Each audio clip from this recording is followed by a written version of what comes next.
oleh Allah Subhanahu wa taala di taman-taman surga.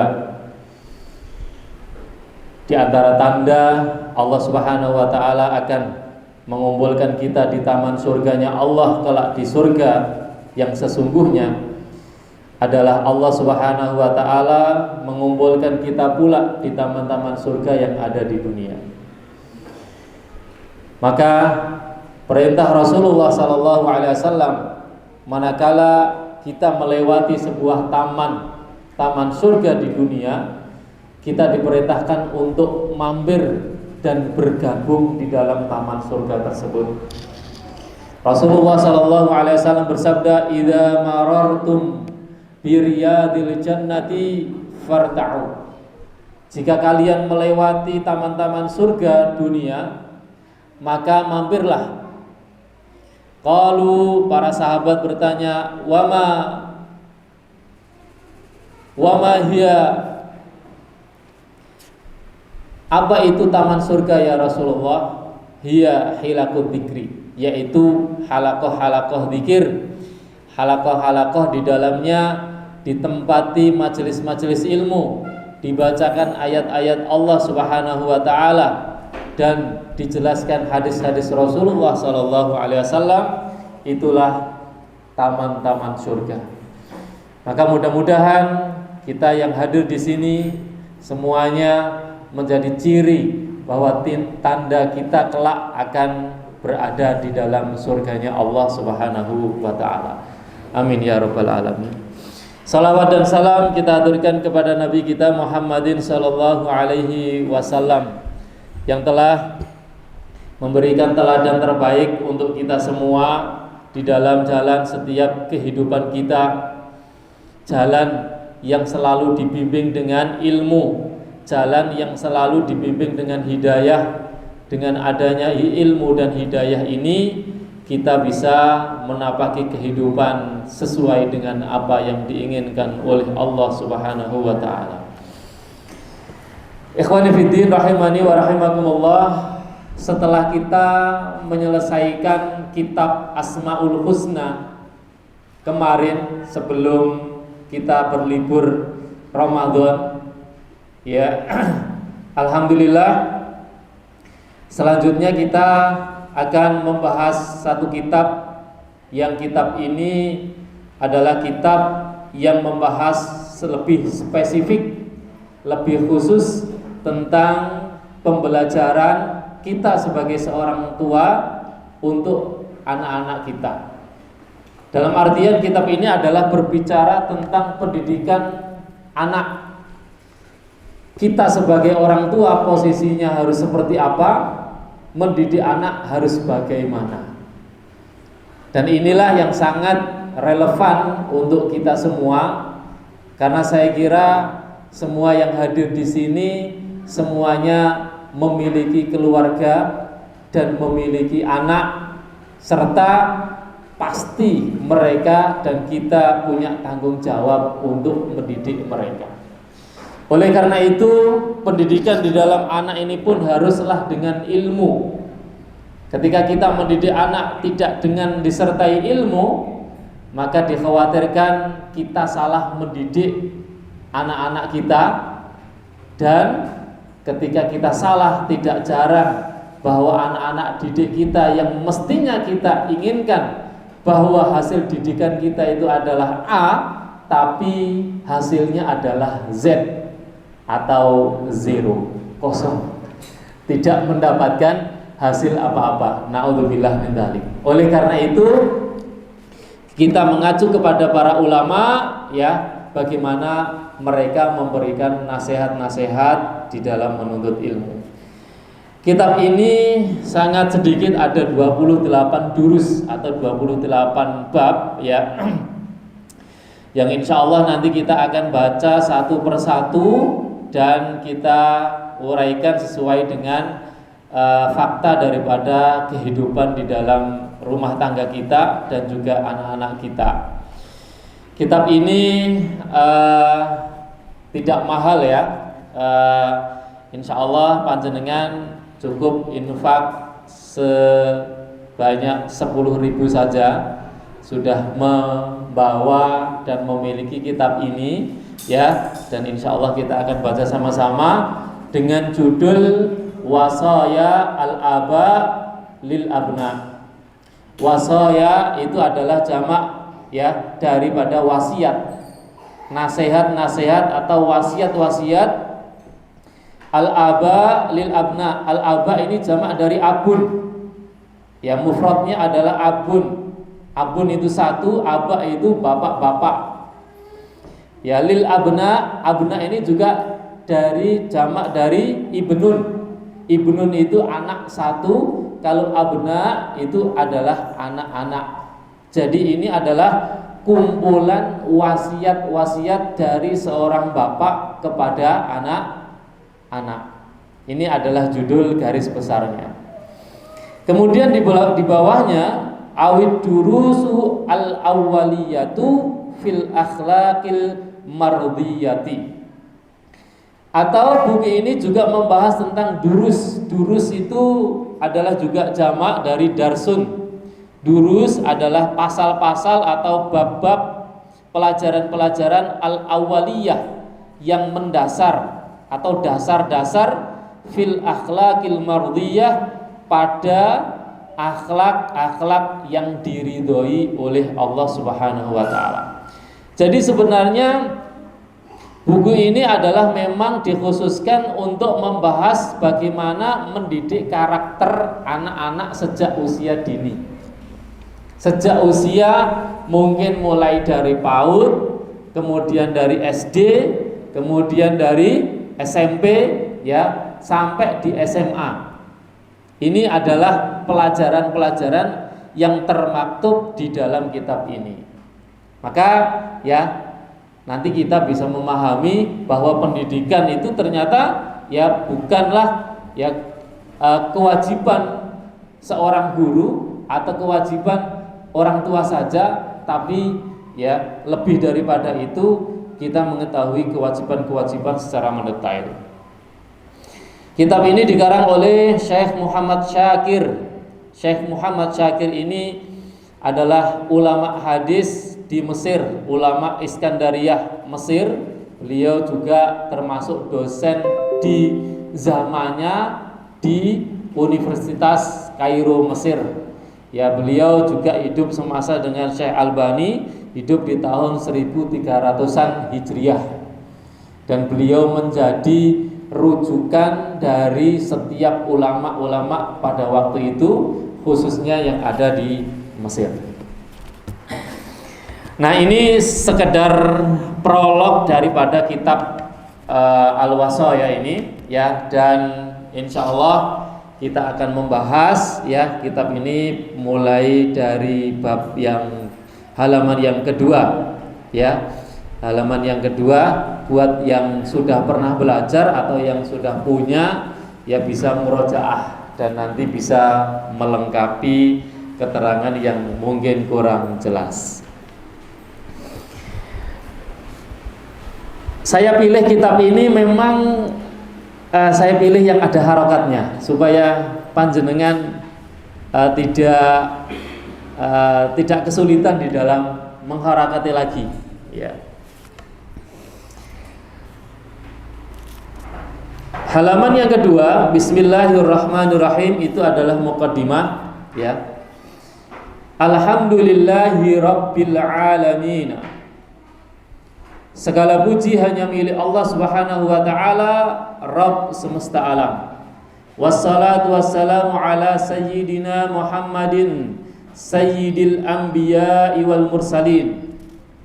Salawat dan salam atas tuan kita, Nabi kita Muhammadin sallallahu alaihi wasallam, tuannya para nabi wal mursalin dan para rasul.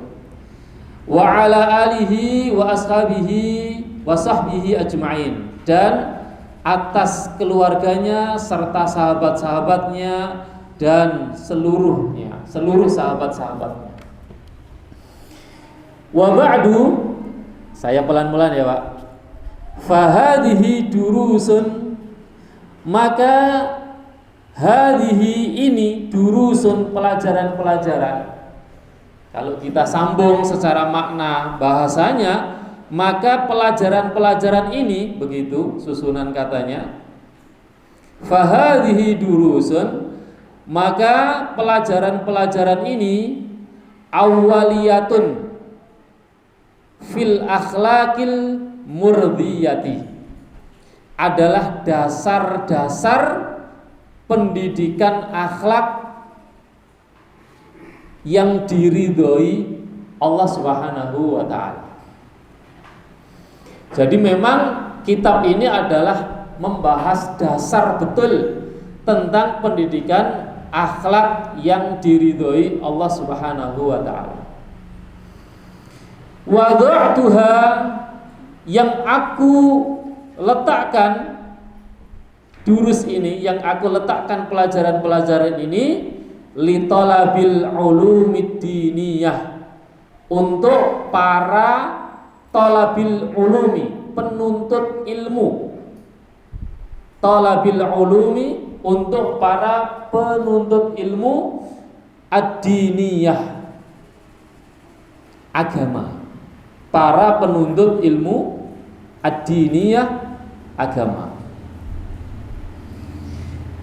Jadi mu'alif mengarang kitab ini memang betul-betul ditujukan kepada mereka para penuntut ilmu agama. Jangan dibayangkan ya Pak, jangan dibayangkan ketika mu'alif itu beliau menyebutkan para penuntut ilmu agama, itu jangan dibayangkan bahwa penuntut ilmu agama itu adalah anak pondok atau santri atau santriwati.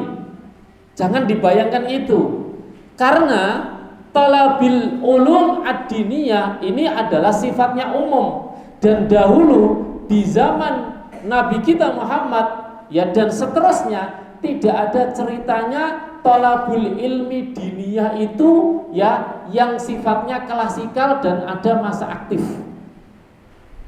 Nggak ada ceritanya dulu ketika Abu Bakar menuntut ilmu kepada Rasulullah, kemudian Rasulullah meninggal dunia terus dia berhenti menuntut ilmu, nggak ada. Tidak seperti sekarang yang notabene ya image dari menuntut ilmu itu diklasikal dengan zaman dan waktu. Sehingga apa? Orang itu diklasikal dengan zaman dan waktu akan membatasi. SD 6 tahun, ya, SMP 3 tahun, SMA 3 tahun, kuliah 5 tahun, ya, kemudian sarjana, ya, kemudian doktoral sampai seterusnya, sampai selesai menjadi profesor. Udah, kalau udah profesor tidak wajib lagi menuntut ilmu. Nah, ini salah pemahaman seperti ini. Ya. Karena menuntut ilmu itu ya masa aktifnya kapan?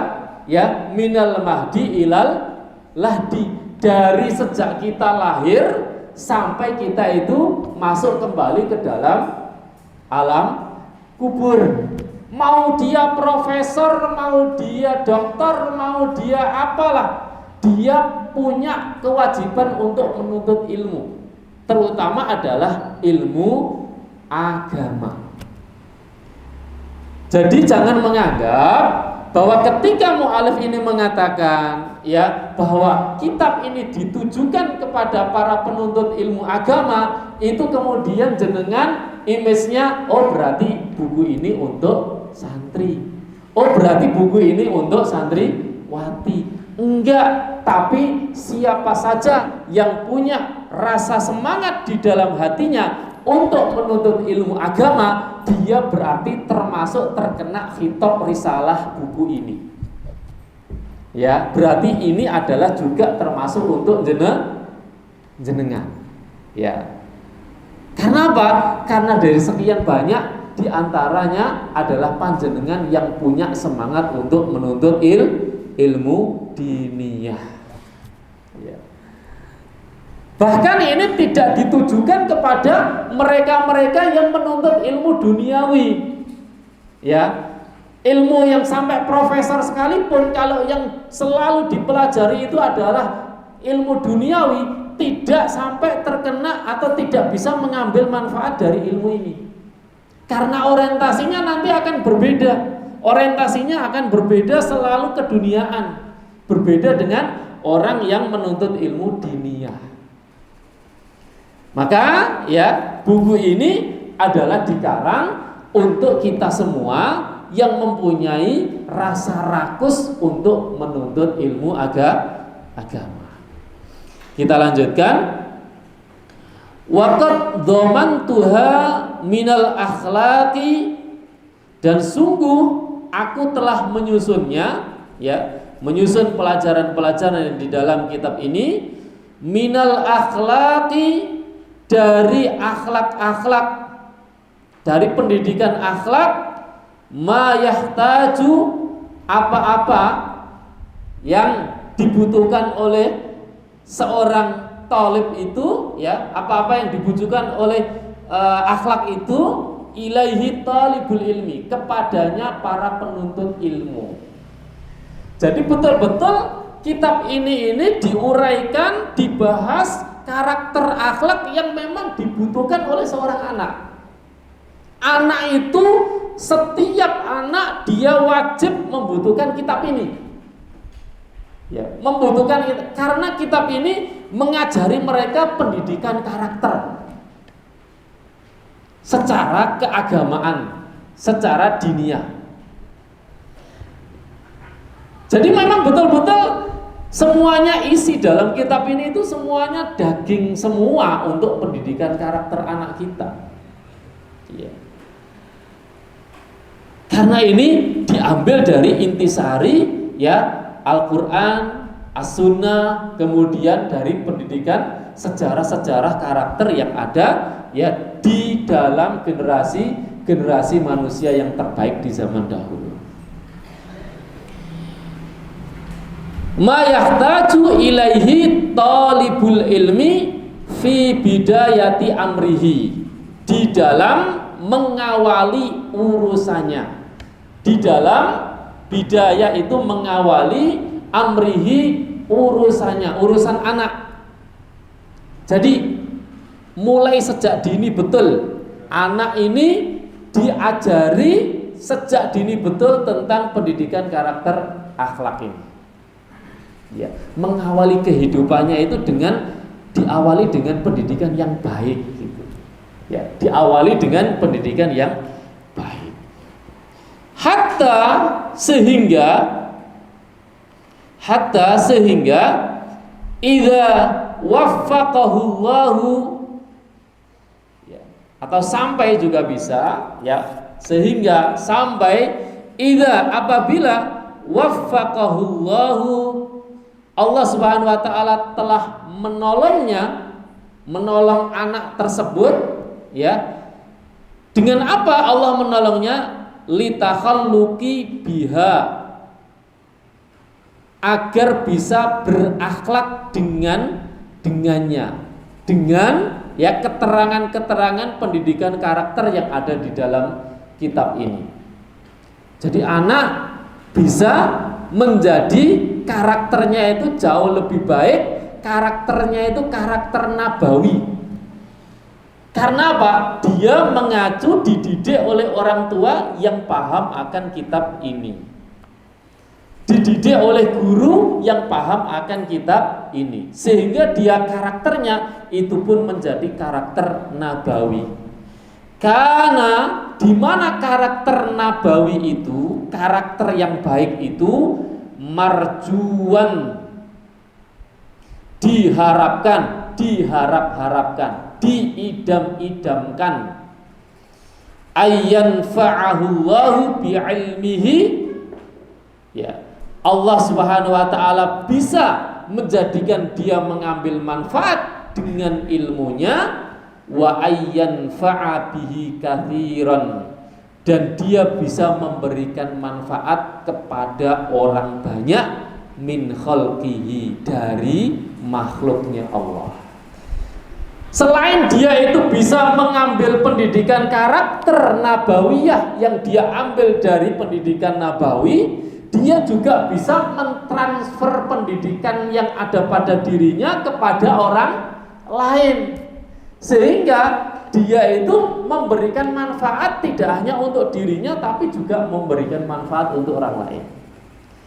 Ikhwan sekalian, kalau kita itu memiliki anak dan anak kita itu kemudian kita didik dia dengan karakter nabawiyah, ya, dan kemudian kita berhasil, maka dia kelak nanti akan menjadi orang tua yang akan mendidik anaknya menjadi anak-anak yang karakternya nabawiyah juga, sehingga dia bisa memberikan manfaat kepada anak yang lain itu dengan manfaat yang banyak yang sesuai dengan nabawiyah juga.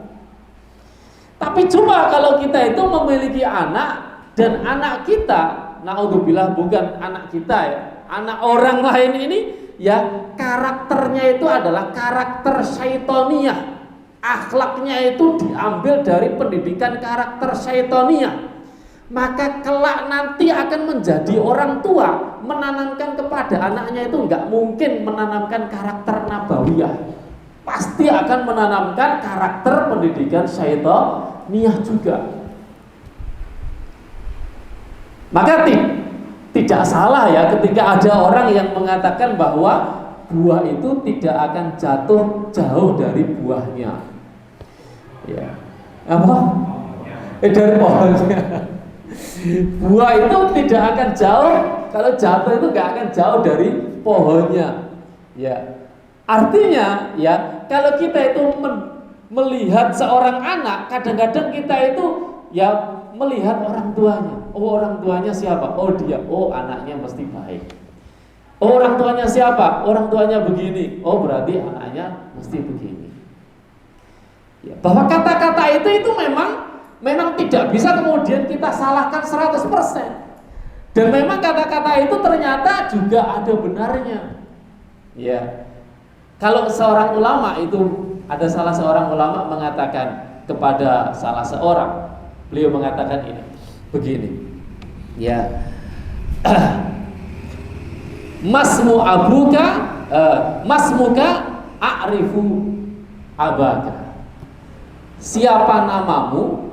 Ya, jadi ada anak ini ditanya, masmuka a'rifu abaka. Kalau aku pengen tahu tentang bapakmu, maka aku harus tahu siapa namamu. Namamu siapa? Nanti aku tahu bapakmu.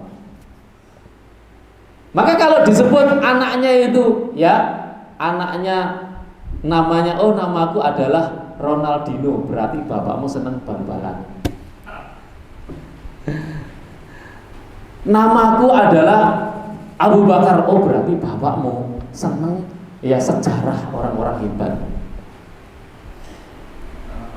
Bapak, namaku Bintang, oh berarti bapakmu senang tentang astronom, tentang ya langit-langit, ya, itu bisa ketahuan sampai di situ, ya, walaupun tidak 100% kemudian itu benar, tapi setidaknya itu mewakili bahwa karakter bapak itu akan tertanam kepada anak. Kita bisa membaca bapaknya itu, ya. Makanya kalau bapaknya ini, ya, dia itu setiap harinya, ya, dia itu selalu membacakan kisah-kisah, sejarah-sejarah, nggak mungkin ngasih nama anaknya kok, ya kemudian ngasih nama Temen, Pak Ijo begitu. Pasti yang dikasih nama adalah sejarah yang dia baca para pahlawan. Nah ini penting, ya, masmuka a'rifu abaka. Siapa namamu? Aku bisa tahu siapa bapakmu. Karakternya maksudnya. Nah ini. Kemudian ya, wallahu waliyur rasyadi, wallahu, dan Allah Subhanahu wa taala waliyur rasyadi wal hadi. Dialah sang pemilik ar-rasyadi, petunjuk, wal hadi, dan yang memberikan petunjuk. Sang pemilik jalan yang benar dan pemberi petunjuk, ila siratil mustaqimi, kepada jalan yang lurus. Kepada jalan yang lurus. Ikhwani sekalian rahimani wa rahimakumullah, ini adalah muqaddimah mu'alif. Di akhir muqaddimah ini, mu'alif itu pengarang kitab ini, Syekh Muhammad Syakir. Ya. Beliau menutup muqaddimahnya dengan Allah Subhanahu wa taala yang maha memiliki petunjuk, yang maha memberikan petunjuk kepada jalan yang lurus. Ini merupakan akidah kita dan akidah kaum muslimin, akidah orang tua, akidah guru, akidah anak, bahwa kita semuanya di dunia ini itu hanyalah bisa berusaha untuk menjadikan anak-anak kita itu menjadi orang yang paling baik menurut Allah dan Rasulnya.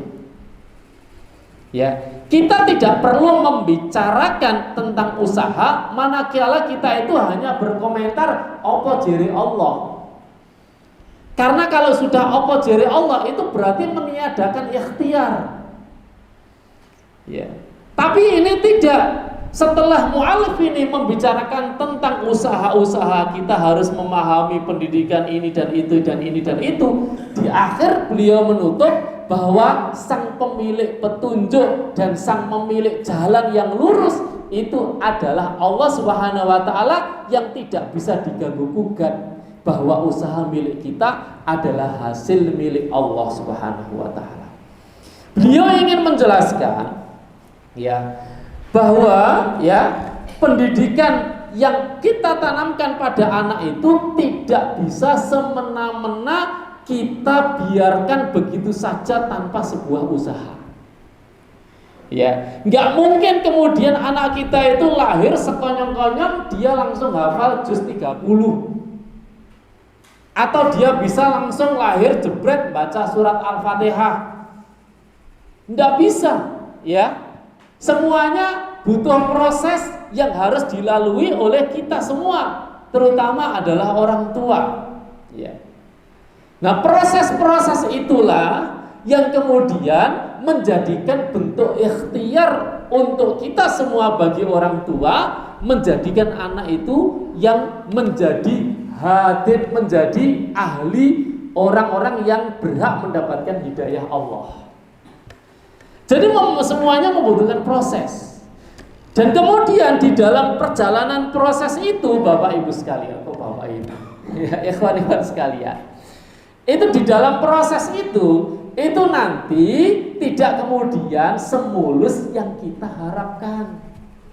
Mendidik anak itu tidak semulus yang kita harapkan. Ya. Tidak kemudian ketika kita memondokkan anak, kemudian kita sudah beres kepingin podo wong karo nyetrika kelambi ning laundryan. Ya, kita datang dengan membawa pakaian yang kotor, kemudian kita bawa ke tukang laundry. Maaf Bu, ini londiran saya 10 kilo, saya nggak mau tahu. Yang penting laundryan saya ini keluar sudah setrikanan melipit gak ono nekoe saidik. Tidak begitu, tidak seperti itu kita itu memondokkan santri kita. Diantar dalam kondisi yang belum punya ilmu, metu-metu kepingine hafid 30 juz. Kemudian iso maca kitab ngecepres, adabe uapi, akhlake uapi, melipit gak ada kesalahan. Tidak ada yang seperti itu. Semuanya butuh proses, dan proses itulah yang akan kita lalui bersama di dalam mendidik anak-anak kita. Dan penting bahwa proses itu ada yang namanya kegagalan, ada yang namanya keberhasilan. Ya, ala kulli hal bahwa kewajiban orang tua adalah bagaimana dia membantu dan mendidik anak-anak ini menjadi anak-anak yang soleh dan solehah. Yang terakhir, kenapa mu'alif ini beliau menutup juga dengan ila siratin mustaqim, bahwa Allah Subhanahu wa taala adalah yang sang pemberi petunjuk kepada jalan yang benar. Ya, ini seorang mu'alif ingin mengatakan bahwa ya, kita semua sebagai orang tua ini hendaknya kita menggantungkan dan memasrahkan diri kepada Allah serta berdoa kepada Allah bahwa mintalah petunjuk kepada Allah sang pemilik Shiratal Mustaqim. Karena ya bagaimanapun kita itu menunjukkan kepada anak, mengajari anak, kalau Allah tidak berkehendak di jalan yang lurus pasti sesat. May yahdihillahu fala mudhillalah wa may yudlilhu fala hadiyalah. Dimanapun pondok atau dimanapun sekolahan yang kita pasrai anak kita itu, ya, kalau Allah itu tidak memberikan petunjuk kepada dia ke jalan yang lurus, dia pasti bengkok. Maka ya disinilah kemudian mu'alif ini pengen menjelaskan kepada kita bahwa keberhasilan anak itu tidak luput dari doa orang tua yang selalu mendoakan anaknya untuk selalu mendapatkan hidayah di atas jalan yang lurus. Ya. Tidak mungkin bisa ya sampai anak itu kepada jalan yang lurus kecuali dikehendaki oleh Allah Subhanahu wa taala. Karena sirat itu ada dua, ya. Jalan itu ada dua. Satu adalah Shiratal Mustaqim, yang kedua ya adalah Shiratal ghairil maghdubi alaihim waladhdallin. Ya. Jalan yang lurus adalah Shiratal ladzina an'amta alaihim, jalan yang bengkok ghairil maghdubi alaihim waladhdallin. Ada dua jalan. Dan kedua jalan ini ya semuanya kedua-duanya memungkinkan untuk dilewati siapapun kecuali kita-kita yang dilindungi oleh Allah Subhanahu wa taala, maka insya Allah akan terhindar dari jalan yang sesat. Wallahu a'lam bishawab. Ya, ini adalah muqaddimah dari kitab Wasaya al-Aba ya lil Abna. Ya, muqaddimah dari kitab wasiat-wasiat orang tua kepada anak. Ada yang perlu ditanyakan atau ada yang ketinggalan maknanya? Monggo. Apa? Wa ayyan fa'abihi kathiran min khalqihi, dan dia murid ini nanti bisa memberikan manfaat kepada orang banyak dari makhluk-makhluknya Allah. Jadi selain dia dapat manfaat, dia juga bisa memberikan manfaat kepada orang lain. Insya Allah kalau kita sabar, ya saya saya belum khatam sih, membaca sebagian isi-isinya itu begitu sangat-sangat dibutuhkan oleh orang tua. Dan bahkan banyak sekali ya pembahasan-pembahasan yang baru saya tahu di dalam kitab ini. Ya, maka ayo kita semuanya sabar, ya, sabar, dan mudah-mudahan ada banyak manfaat untuk anak-anak kita semua. Amin, insyaallah. Berkaitan dengan buah jatuh tidak jauh dari pohonnya, ada orang tua yang mendidik anaknya dengan baik, tapi hasilnya nol. Jadi kesalahan apa yang Iya. Siapa yang salah kalau ada orang tua yang sudah berusaha begitu sangat kuat tapi anaknya juga gitu-gitu aja atau nggak berhasil. Nah, ini nanti akan dibahas detail di bab-bab selanjutnya. Akan tetapi gambarannya seperti ini. Sekali lagi, apa yang telah tadi saya sampaikan bahwa ya bentuk ikhtiar itu adalah sebuah kewajiban. Kita sebagai orang tua itu ikhtiar mendidik anak itu adalah sebuah kewajiban. Sedangkan hasil itu bukan sebuah kewajiban. Itu adalah bonus dari Allah. Kalau Allah memberikan keberhasilan, alhamdulillah. Kalau Allah belum memberikan keberhasilan, maka itu bisa jadi adalah ujian. Yang keduanya itu adalah baik.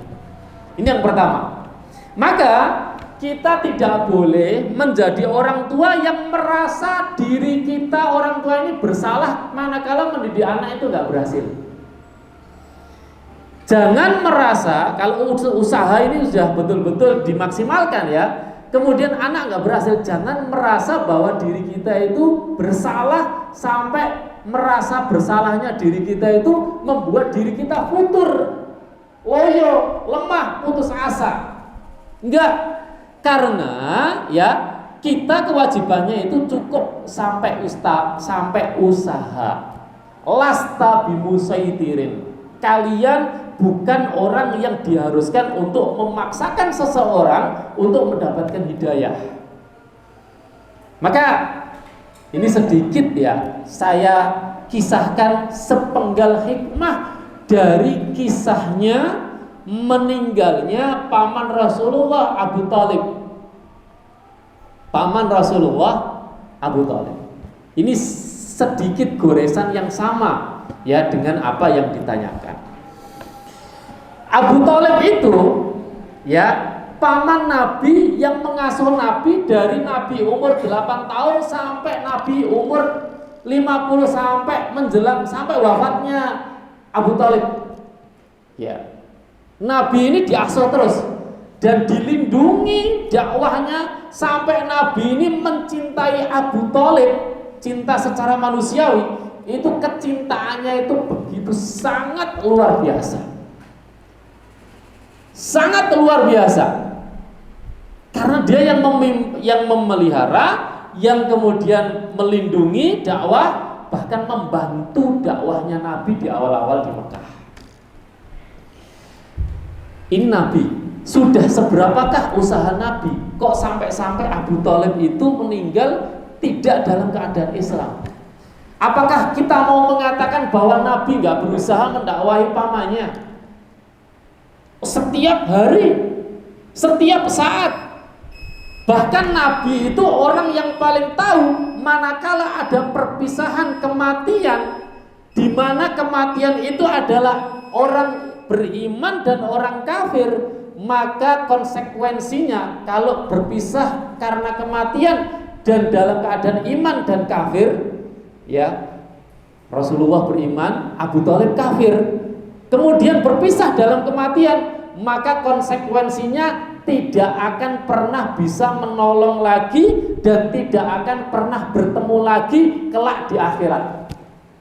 Pisah selama-lamanya dan tidak akan pernah bertemu lagi. Itu Nabi paling tahu, sehingga Nabi itu paling sedih ketika dia ditinggal oleh Abu Thalib. Kenapa Nabi sedih? Karena sedihnya Nabi itu meninggalnya Abu Thalib dalam keadaan kafir. Coba kalau Abu Thalib itu meninggalnya dalam keadaan muslim, Nabi tidak akan begitu sedih. Karena kelak nanti di akhirat akan bertemu lagi, sebagaimana yang Allah Subhanahu wa taala jelaskan di dalam ayat-ayatnya. Tapi enggak, karena ini matinya dalam keadaan kafir, Nabi enggak akan ketemu. Sedih sekali. Nabi ini keluar dari ruangan itu menangis sampai-sampai Nabi SAW ini ya bersumpah akan memohonkan ampunan kepada pamannya, ya agar supaya pamannya ini dimaafkan oleh Allah. Maka kemudian turun ayat ya yang menegur Nabi SAW. Innaka la tahdi man ahbabta walakinallaha yahdi may yasha. Wahai Muhammad, engkau tidak bisa memberikan petunjuk kepada orang yang engkau cintai, tapi Allah lah yang memberikan petunjuk kepada siapa saja yang Allah kehendaki. Ini menunjukkan bahwa orang tua sebatas hanya sampai ikhtiar. Ya, masalah anak nggak berhasil, kita serahkan sama Allah, kita sudah mendapatkan ujur di hadapan Allah Subhanahu wa taala. Dan catat, jangan sampai ya menilai seseorang ya anaknya wakal ya, orang tuanya sudah berusaha betul, kemudian kita menilai orang tuanya persis kita menilai anaknya ya, padahal orang tuanya sudah usaha. Ini juga nanti kesalahan-kesalahan yang akan diurai. Bagaimana orang itu melihat kesalahan orang lain, melihat orang lain itu ya kesalahan orang lain dengan melihat kesalahan orang yang lain pula. Melihat buruknya orang tua karena melihat buruknya anak. Ini juga tidak dibenarkan. Ya manakala orang tuanya ini sudah berusaha. Wallahu a'lam bishawab. Jadi begitu ya, dan banyak lagi contoh yang lain, termasuk ya bagaimana Nabi Nuh yang mendidik anaknya Kan'an, ya seorang nabi tapi tidak bisa menjadikan anaknya soleh. Ya, dan begitu juga ya kisah-kisah yang lain. Itu kan kejelekan anak ini apakah orang tua menanggung dosanya apa? Nanti ada perincian, ya. Nanti ada perincian, ya. Orang tua mana yang dia menanggung dosa anaknya dan orang tua mana yang tidak menanggung dosa anaknya. Ini baru mukadimah. Insyaallah nanti kita akan perpanjang uraikan keterangan-keterangan tersebut. Insyaallah akan sangat mendetail. Demikian nggih. Cukup.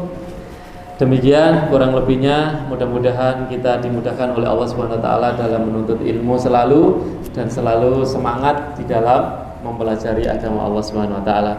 Subhanaka Allahumma bihamdika asyhadu an la ilaha illa anta astaghfiruka wa atubu ilaik. Wassalamualaikum warahmatullahi wabarakatuh.